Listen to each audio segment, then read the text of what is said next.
listening to the Top Music Guitar Podcast, the show for guitar teachers to learn about the craft of teaching great guitar lessons that students love. If you're looking to start or expand your studio and make guitar teaching your full-time dream job, you've come to the right place. Each week, you'll get to hear from some of the top guitar teachers from around the globe and get their best tips and experiences so you too can build your own dream studio.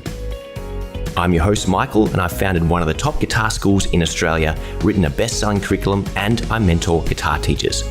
I'm excited to share my expertise with you and the wisdom of all the experts we interview. Make sure to subscribe so you don't miss any future episodes. Let's get into it.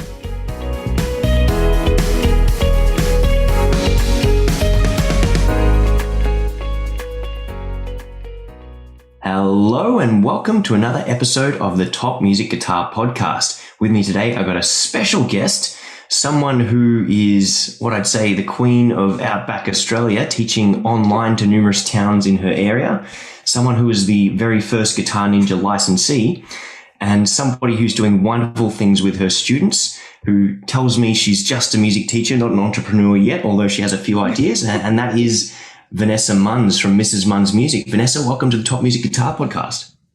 Hi, Michael. Hey, it's great to be on. I'm sort of absolutely nervous about doing this because I'm putting myself out there for a change. Oh, my God.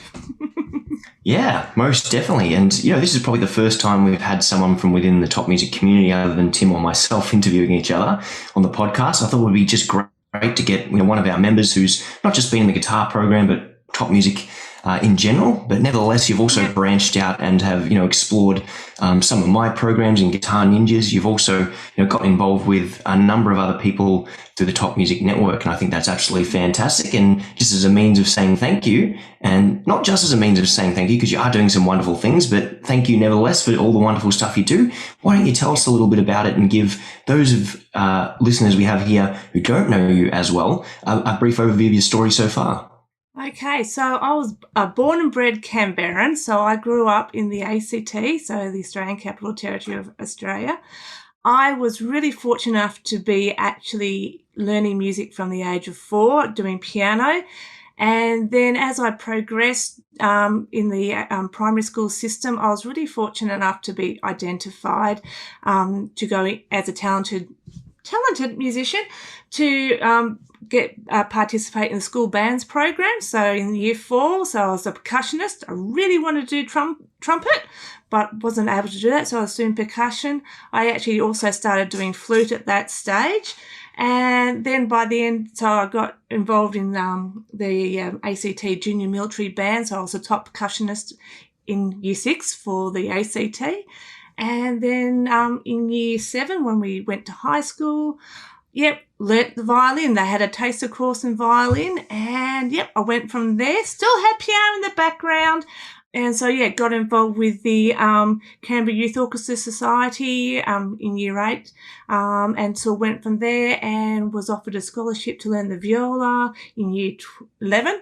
And so I was doing that, and sort of doing orchestral stuff. Started getting involved in musicals and being in a pit orchestra, which I love. Gilbert and Sullivan stuff was fun to do with the viola player. So I was doing a lot of stuff like that. Then I made a decision at the end of year 12 that I was actually going to follow my dream to be a scientist. I was always going to be a plant biochemist, and that's what I did. So in my at ANU, Australian National University, I did my science degree, but as part of it, I was actually able to do a whole pile of music history and theory. So I could never quite leave it alone, as music's always been part of my life. So how I ended up in Western Australia in the small town of Beacon, oh my goodness. Well, when I finished my degree, my first class honours, my mentor for science, he moved over to become the head of biochemistry at UWA. And so I decided, I'll go to WA. I've always wanted to live in Perth. Let's have a go. Let's see what's going to happen. And then I met my to-be husband, who was playing the guitar. And I thought, goodness, he's got a lot of confidence, more confidence than I have to get up and play and just be out there. That was my first recollection of him. And we got together. He taught me all he knew about guitar in one session. obviously having a huge amount of theoretical and playing ability. Yeah, he was slightly a little bit bummed because he couldn't show off much after that. But we started playing together, and then we have all and stuff like that. And he actually finished off his PhD as a neurobiochemist and ended up going, I'm burnt out, I want to go home. His hometown was Beacon, in 3.5 hours northeast of Perth, with about 300 people in it. And so, yeah, we moved, and then people heard that I could play, so would I teach piano? And I'm thinking, well, yeah, I can do that. I can teach guitar. That's not too much of an issue. I actually had done some teaching when I was in Canberra. I got to, because of my theoretical background, my viola teacher went, oh, can you teach these little 7-year-olds theory? I'm like, okay. So started off with a group of 6, 7-year-olds teaching music theory. My piano teacher went, you need to start teaching piano because you need to work out what you're doing wrong yourself in your own playing. So that was my introduction to teaching, but the majority of my teaching has been in the wheat belt. And so we started there. Overnight, I had 13 students in the small town of Beacon, and then that was all right. You just tick along, go, this is pretty good. I was working as a bookkeeper, and then a drought hit, and I lost all my students because when there's a drought, there's not much money. Okay, so that was one of those things I went, oh, it's still not a secure job. I'm not going to be able to do too much with that. So fortunately, had my kids, and then when my youngest was about 2, I got approached by a school in a neighbouring town, 81 k's away. Would you come over and teach music, like private lessons to these students who would want to do it? I went, oh, okay. Well, yes, because you've got daycare. Daycare was a big influence for me. And so, yeah, did it. So I basically had 12 students for one whole day from 8:30 through to 3:30. And that was the first term. And then the next term went to a second day. So I doubled my numbers just like that. And then I was quite happy ticking along, and then another school approached.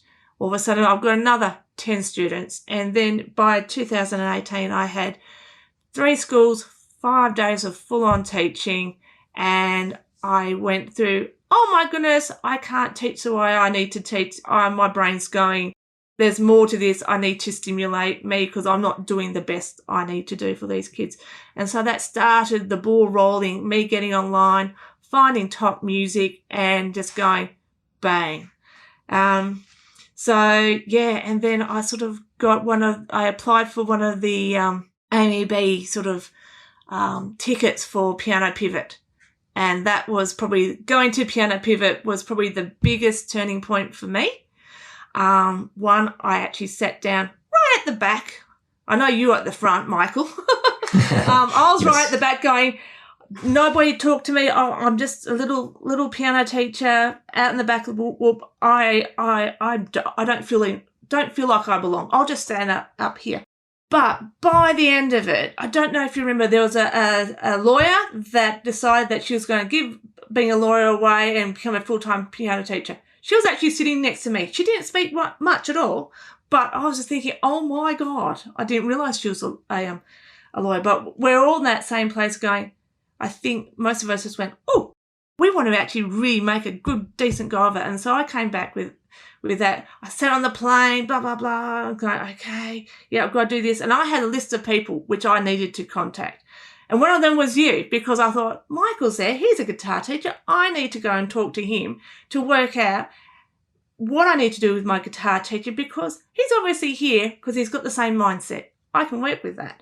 So got back, and the first week, my whole teaching model was just thrown up in the air. Not because of COVID, but because the state government decided that there was no more private music lessons during school time was going to happen, because they wanted an equitable education across the board. So overnight, I had to change. I had to pivot. And then, there was a couple of days where I was just like comatose and going, what the hell? I've just decided to really put my effort into this, and I've got to how am I going to do this? Silly enough, I'd already had all my ideas sorted before I even got home on the day that I'd been told no more. And I was like, we had, like the principals at the school were absolutely furious with it because they knew what benefit I was bringing to their schools. So I pivoted massively. I had 5 students that couldn't do after school at the schools because the schools were allowing me to use their premises still to teach, which was good because that for me was a zero outlay other than driving there. But they couldn't because they lived an hour and a half out of town. So the driving to and from just couldn't happen. So I had heard about these online lessons at Piano Pivot, and I went, well, ring them up. Got this idea. I don't know how it's going to work. Would you be my guinea pigs? And the answer was yes, let's do it. So before COVID shut down, I was already trialing these online lessons, and it's sort of like it was me meandering along and going, yep, okay, there's some things that are not working. And then obviously the shutdown happened, and basically I had prepared all my students, I communicated, so that when we go down to lockdowns, we're all going online. Make sure you have all your technology, your Zoom or phones ready to go. So overnight, so when I pulled the pin and went, we're going online, I went 50 students online overnight. And that was when I really started to learn what could work and what couldn't work. And after the first week of just going, holy cow, and having a nice glass of wine at the end of it, I sat back and just went, this is a bit of a game changer. It's a game changer for me as a remote teacher or a teacher who is living remotely, because I'm no longer stuck to the towns that I'm dealing with, like individually, because their population is going getting smaller and smaller, because our local school's got maybe 20, another local primary school, 20 kids, the high school that's local, 81 k's away, maybe 81. So all of a sudden my brain just went, oh, how am I going to deal with this? So part of me expanding what I did as a music teacher was that I was getting kids at 7, 8 or 9. So generally when parents deem their kids suitable to learn a musical instrument.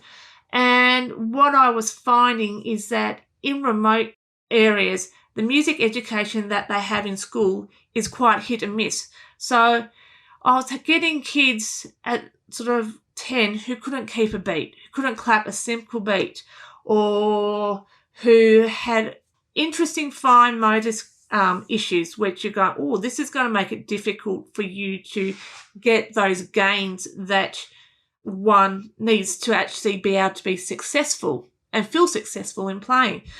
So at Piano Pivot, I got to meet Paul Meyer and Gillian Erskine, and I had a really good chat with them as well. And with that, I was offered the Forte School of Music Outreach Scholarship for doing their jungle music, so their early music development program, which means that I'm now developing my students in my funnel from the ages of 1 through to 4, and I'm hoping that they translate into students starting musical tuition properly at 5 and 6. So they just funnel in and keeps my face-to-face sort of momentum going. And to see them thrive, I mean, when you get an 18-month-old who all of a sudden picks up some bells and starts shaking their bells and their whole body in time to music, I mean, that's gold. And it has been a big learning curve, to say the least, to be actually able to put myself out there and say, hang on, this is what I'm doing. I'm no longer sort of hiding behind my little wall going, oh, I'm just a little music teacher. I'm doing some stuff which is so beneficial for my community and for kids' lives in their long-term schooling. That's where Did that cover everything? Yeah, I think we did cover everything there. So, yeah, such an amazing story to go from one side of Australia to the literal opposite side of Australia, and then to go back into, retreat from a city back into the outback to a town of 300 people, and to have to draw your students from a pool of neighbouring towns up to 80 kilometres. I guess that's about 40 miles if I'm doing it right, 35, 40 miles. So a huge distance for people to be covering, for you to be driving to work every single day. And obviously, a big part of this is that preempting the online model before COVID. So, with the whole COVID-19 lockdown situation, how did that impact you? Did it force more people into online learning, or was it just like, business as usual for you? As in, for me, as a music teacher, I was fully online for a term with everybody. And then because being rural WA, we had our internal borders, and we probably only had one lockdown in the whole entire time for COVID over here. Whereas, say, Perth area and the south of Perth had quite a few more. So the impact from my studio is that all of a sudden I became a hybrid teaching model, half online, half face-to-face.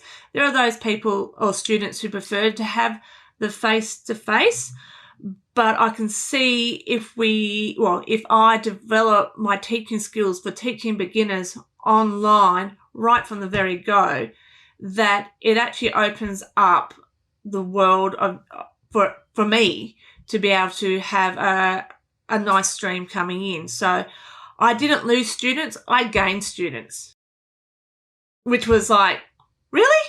How did that happen? And so I gained students from Perth. I've gained students from down south.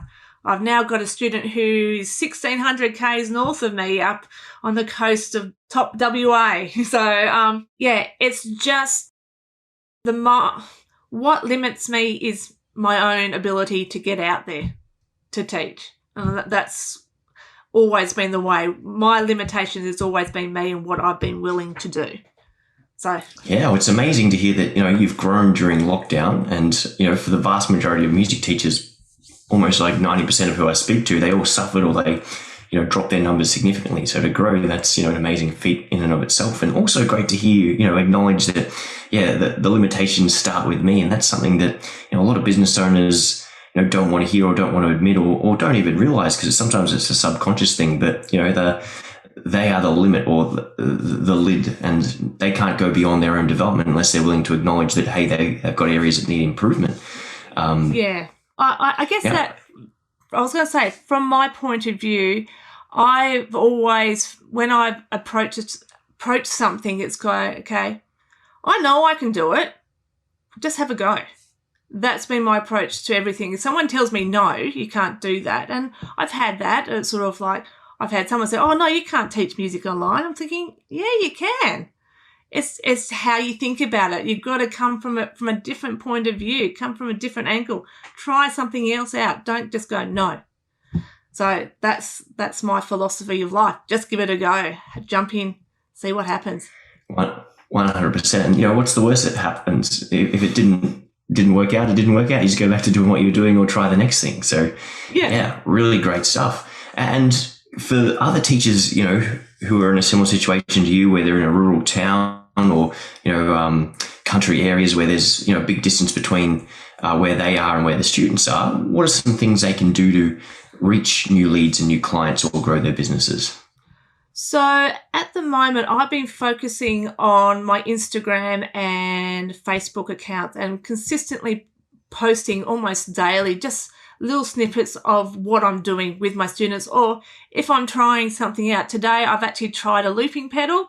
It was a complete debacle of noise coming out. I'm going, what am I doing?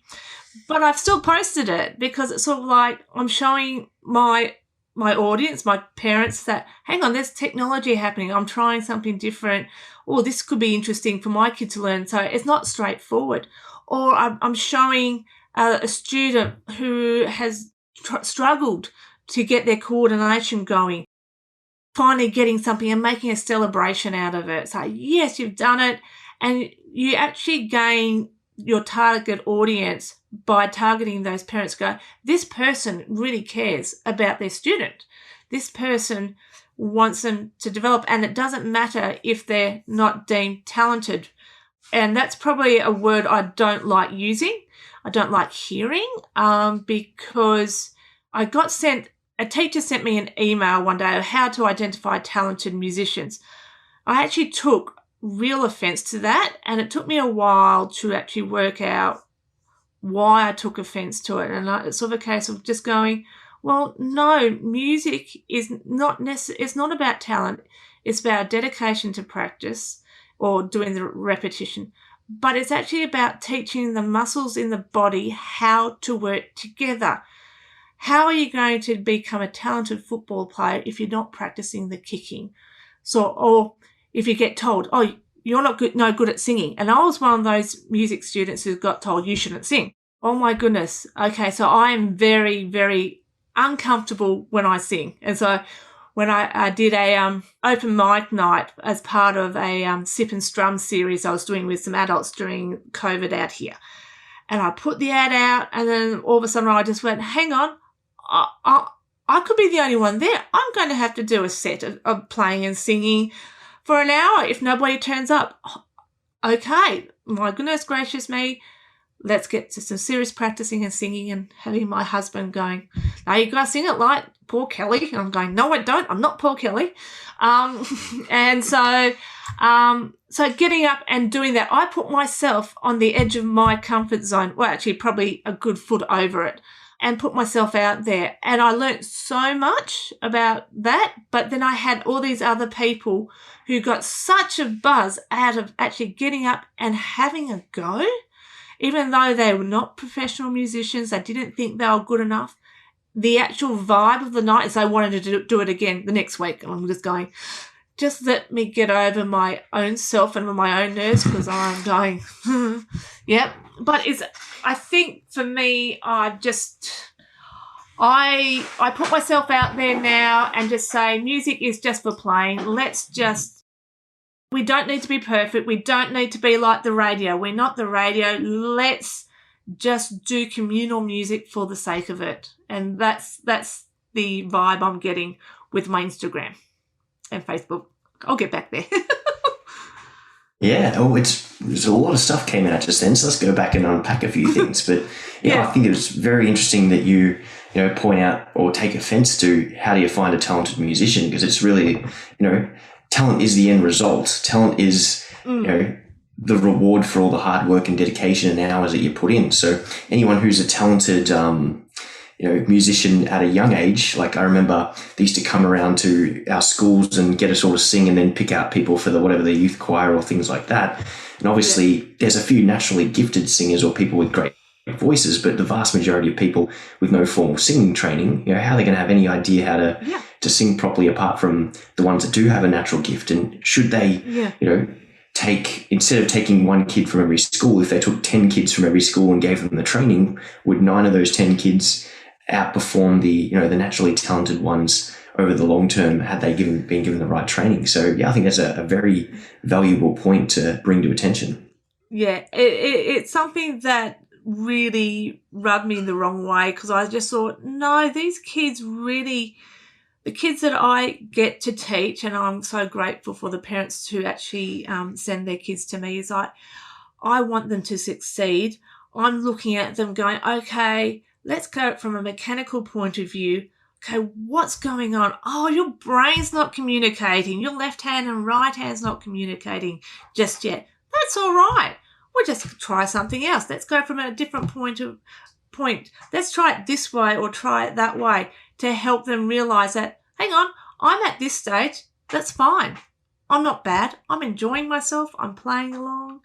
And giving them that sense of accomplishment.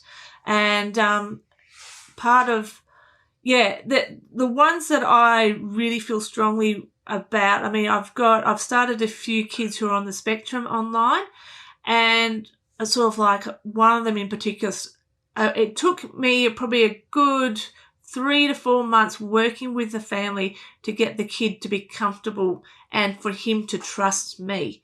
And I think that when the child gives you their trust, to actually those ones on the spectrum give you the trust, you've got to do a lot more to actually help them gain the skills. And so by the end of that first year, because he was my first fully online student, Mum mentioned to a music teacher at school that he was doing piano lessons. And then all of a sudden the music teacher sort of took notice. I'm going, oh, okay, we'll test him. So he's now in a band program doing trumpet. And I sort of like, up until that point, he wasn't given the time of day because he wasn't deemed behaviourally to be part of that. And then I feel really sad for those ones who are relying on school teachers, well, the school education system to teach their kid music, that they actually cut them off. I've had one guitar student, she missed out on doing the guitar program by one lousy point, and her self-confidence is really low. And I was just going, this is not what you need. If a child wants to learn, shouldn't we just give them an instrument and just see how they go? That's 100%. And again, there's definitely a place for meritocracy and saying, okay, you need to be this good to go into this program, but everyone, given another week of practice or another 6 months worth of training or lessons, can get to that point where they are good enough to go in. So depending on where the program is, but how many people sign up for programs like that and drop off versus how many miss out by that much and want to go into it. So I totally understand your frustration there. Yes. For those of you listening and not watching, Vanessa's, making her fists, shaking them, giving us the angry fist. Now, you mentioned before your sip and strum session. So why don't you tell us a little bit more about those, how you set them up and what the student response is? Okay, so the sip and strum was basically, I was wanting to get some adults. So I had a couple of adults mention to me that they've got a guitar sitting in their lounge room, bedroom, gathering dust, and they've always wanted to learn it. And so it's sort of a case of, I'd seen somewhere online someone was doing stuff in pubs. I thought, it's our local club. It needs a little bit of a boost and stuff like that. So with COVID, when we didn't have sport happening, I just went, how about on a Friday night, let's come and play some guitar, learn how to do the basics. So, and I said, it doesn't matter what level. So I've got it was a whole, there was 14 of us on most days, and some of them could play, and then others that had no knowledge whatsoever. So we just started off doing, okay, let's hold the guitar, let's strum an E minor chord. And it's sort of then you start learning, it's sort of adults, they have a few little quirks and stuff like that and self-doubt. And, but alcohol does make a little bit of a difference for those ones. And so and as the time goes on, we did, these booths were made for walking. So the nice little 3-chord song, basically that, and we performed that one. So that was pretty cool as a group. And then, sort of teaching palm muting, and that got a couple of others going, I can do this. I'm cutting the videos and stuff like that. But it was just having a group of people, different-minded people who all just came together and could just talk to each other and go, or they'll go, how do you do this, or how do you do that? And it was just something, because I started, it was 8 weeks, and then we ended up with an open mic night, and because I thought we've got to get something out of this. And, so it was sort of a case of certainly learning how to deal with adults, certainly going, okay, there's more that I need to know about teaching beginner guitars. Because coming to the guitar from my point of view, I had a wealth of knowledge of piano and violin, or viola. Okay, I'm going to approach it sort of like that. Maybe not necessarily the right idea, but it certainly opened my eyes of what could be achieved with adult students. So the benefit of that is that, I had one lady, she wouldn't move her left hand at all. She'd just drum along and just sing and bring up a song, and she'd just say, "That's crap, don't want to sing it." And you're just going, oh my goodness, okay, well, we're going to still do it. Let's keep going from there. But it is probably the happy endorphins that these people all received. I had one bloke who could seriously play. But first night he's there, he's like a deer in headlights. And it's like my husband was helping me out, and he goes, I think he's about to bolt. He's not comfortable.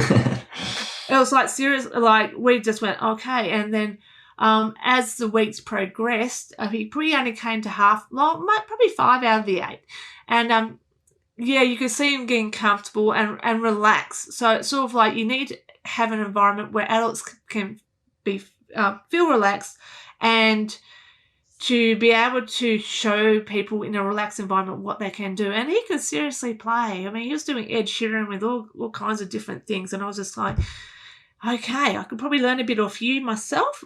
But him as a performer, he needed support with that. So, but just seeing how everybody sort of worked with each other at their own levels and I can do this now, or still working on that. My fingers are too flat, and I'm just going, too fat, not flat. Can't get the A shape with 3 fingers, so let's adapt or stuff like that. And I just think it's probably getting that communal playing back into society will probably have such a much more beneficial sort of feels for the mental health of people these days. I think we've focused, a lot of music is so focused on becoming like what we hear on radio that we forget that the emotional development and the psychological development that you get playing in a group at whatever level has much more benefit than just listening. 100%. And I think so many people just overlook how much more fun guitar is when you can sing along, and even if you're by yourself, if you're singing and playing and you're going through a couple of favourite songs, whether you got a beer and a few good times, a few things to make the good times even better, like on your own could be really wonderful, or playing with another person is, a really magical experience. If anything we learned from lockdowns is, how lonely and isolated a lot of people were feeling. And I think, learning from YouTube, learning online, and then just being stuck in your bedroom playing and practicing really deprived a lot of people of that connection that they get with other people. And it's a completely different side of music and music education. And, that's even, further solidified through just a private lesson format. But to have people like you've got coming together for the first time, playing, with each other or alongside each other and experiencing, a number of different feelings, like being nervous around people, being nervous, and feeling insecure about their singing or their playing, but then realizing that, everyone else is in the same boat together and they're all collectively working towards something, creates a magical experience and helps them grow.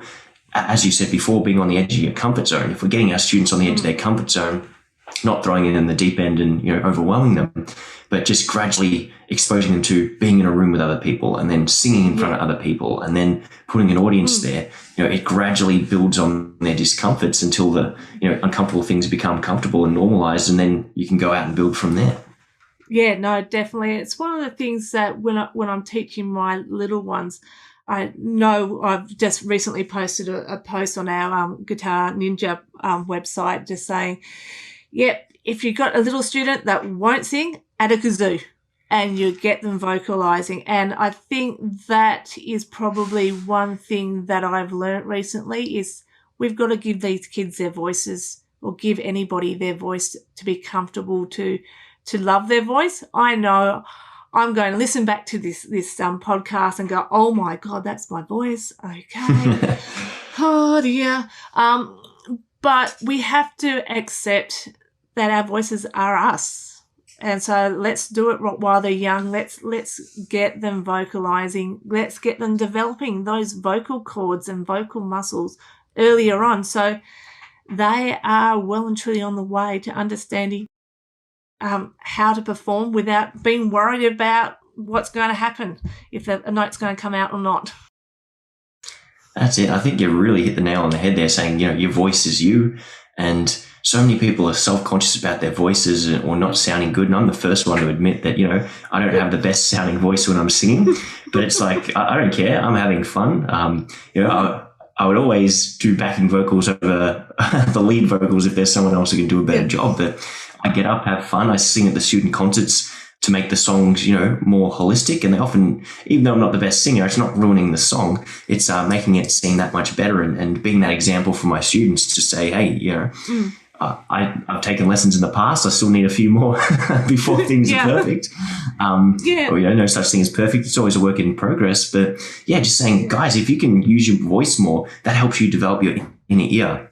And when your inner ear is developed and it connects to your fingers and what you hear in your head, that's how you can be more expressive on the instrument. That's how you can improvise and have what you're hearing come out in the actual music that you're playing. And that's how, you discover new things by not being afraid to, push the boundaries or sing or voice. And the more you can use your voice and connect it to your ear, the more musical your playing and practicing is going to be. Because ultimately, why does a saxophone sound so good? Is because the breath is coming out of the instrumentalist and being put into the instrument and then coming out, and it just sounds amazing. And I think that's something guitar players often miss so much, is because it's a mental instrument. You think about it and your fingers articulate it. They press buttons and facilitate things. I was going to say, as a piano player, it's sort of like, I think when I got up to my higher levels of piano, I had a piano teacher, and he just went, "Where are you going to breathe? You need to breathe as a piano player. Okay, so let's start learning these phrase marks. Let's breathe in when we go with them, and then breathe out when we get to the end. And then you automatically get the shaping." So it's interesting to say that sort of like as guitar players, we've also got that ability to do that by learning to breathe. 100%. And, the space is just as important as the notes that you play. Well, I think we all go through that phase of learning that, but I distinctly remember, at university, probably in the second year improvisation class, they gave us like an activity where we could only play while we were exhaling, and we had to stop and rest while we were inhaling. And that was a very powerful exercise, especially for me as a guitar player coming from a rock metal background where it just play as many notes as you can physically fit into the space. That was a real game changer for me, and something that I love doing with my intermediate and advanced students every now and then is say, hey, guys, let's just try breathing and playing at the same time, and having that awareness of, how much tension you can hold when you just, going for it and allowing yourself to breathe or break. But there's just so much to be said for breathing and connecting the instrument. And again, guitar playing, everyone just gets in the habit of just filling the space and letting their hands do all the thinking. Whereas if you let your breath guide you, you end up with a lot more deliberate, intentional, often melodic phrases that you can play. Yeah, I guess that comes back to, so with what I'm doing with Paul and Gillian, whole body learning. We need to get the whole body involved in learning music. So we can't just have just the fingers. We've got to have the mind. We've got to have the gross motor. We've got to have the fine motor. We've got to have the breathing. It's all got to work together to create a piece that is actually meaningful for our students, and getting that happening. Most definitely.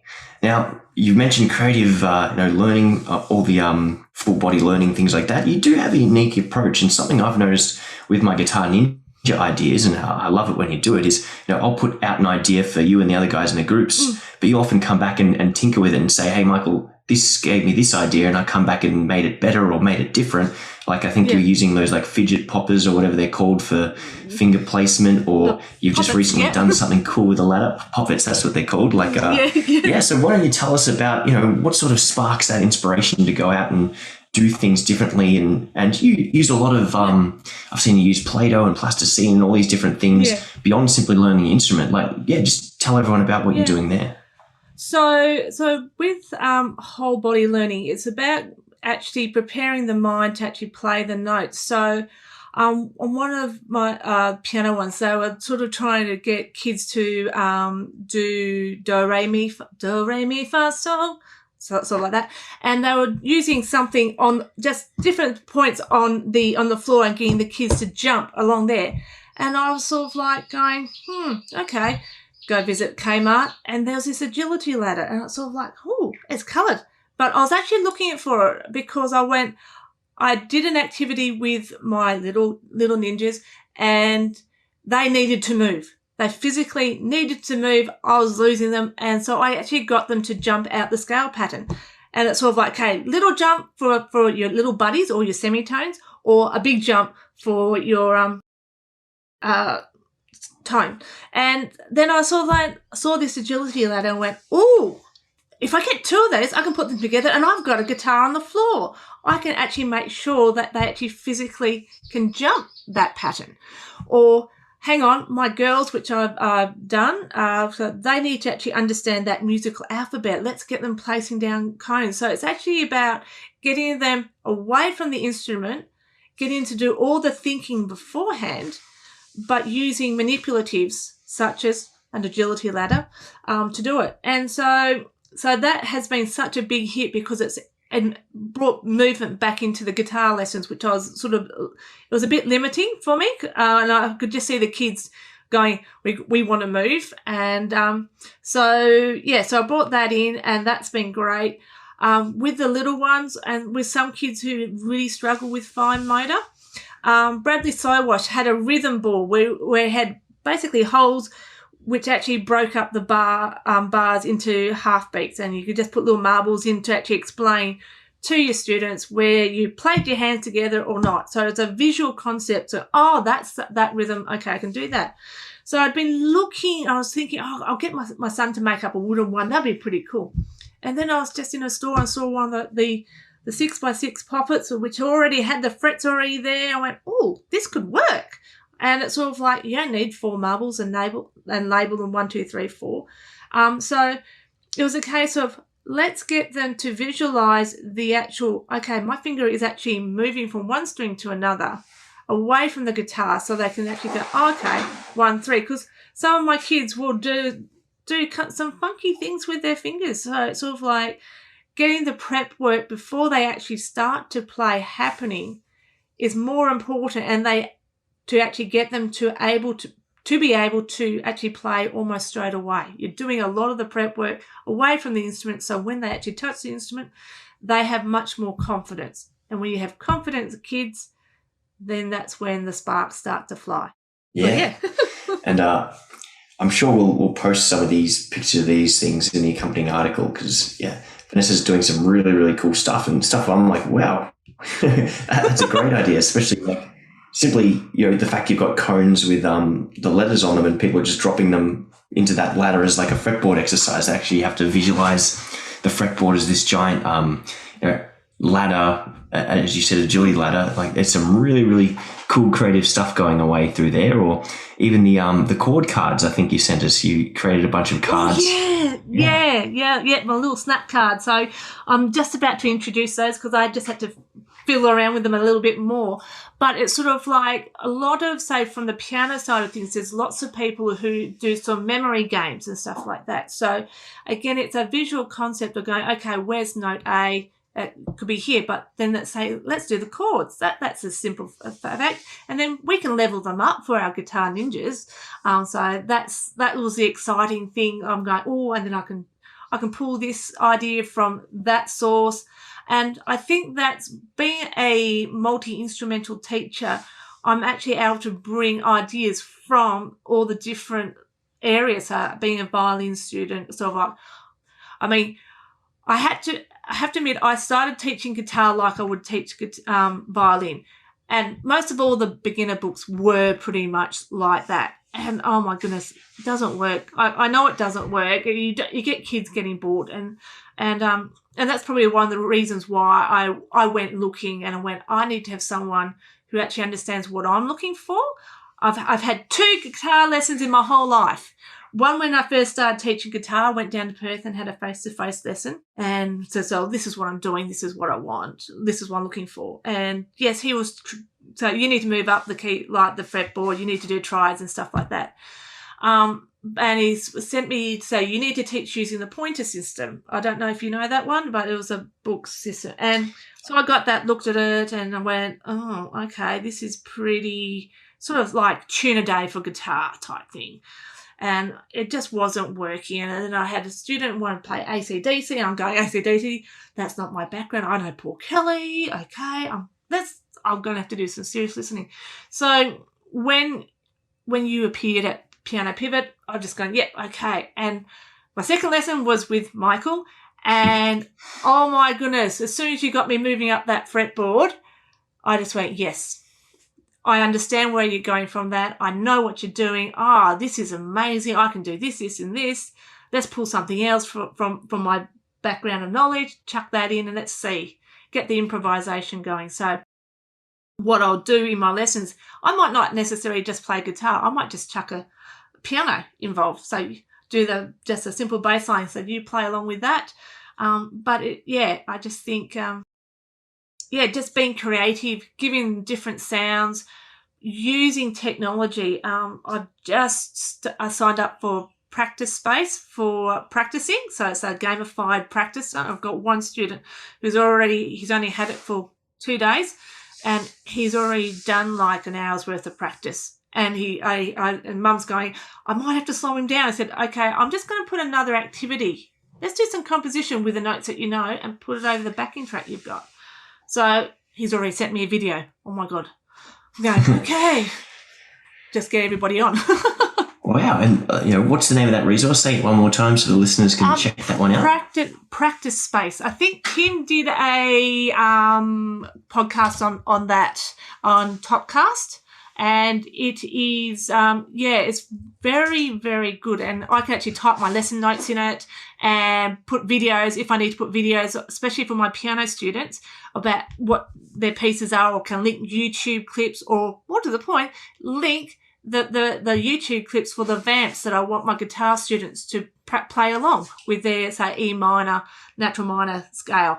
So they can play along with that and do that, and then go, okay, let's improvise on top of that. So for me, because I've got so many students, so I've got 50 one-to-one students doing sort of either online or face-to-face, but then I've got about 20 jungle music or my developmental program. So I was finding, especially with COVID, I needed something to just jump on, be able to type my notes in and just be done, rather than writing it out and then typing and trying to link it all together. I need to be more organised. Yeah. and that was an option. Yeah, there's just so many things out there to try. It's always challenging being organised, but definitely I'll have to check out that episode and look into Practice Space myself. But Vanessa, we are pretty much near the end of this conversation. If people do want to reach out to you, how can they get in touch with you?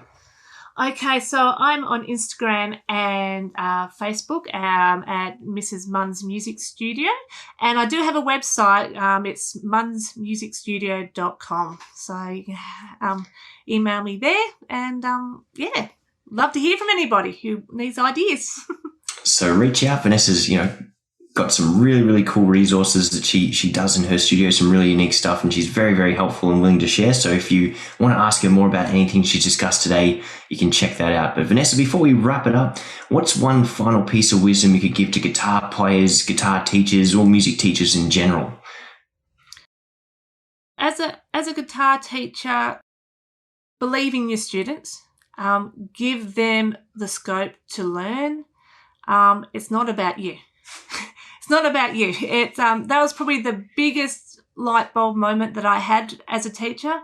Their playing wasn't about me as a teacher. It wasn't a reflection of me. So what I give my students, I give them and believe in them, give them the abilities to believe in themselves, to progress and celebrate every single milestone that they achieve. You'll get so much further with some really, really great stuff there. Vanessa, thanks so much for coming on the Top Music Guitar podcast. Until next time, I've had a great conversation. I think we'll definitely get you back in a couple of months for a round number 2. But thanks so much for coming on board. Everyone at home, thank you so much for listening.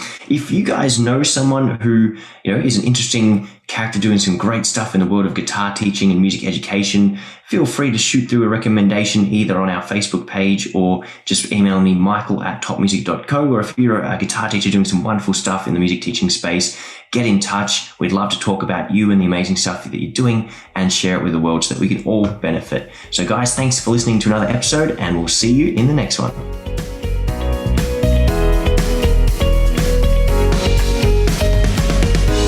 If you enjoy this show and want to hear more of our work, be sure to subscribe to this podcast.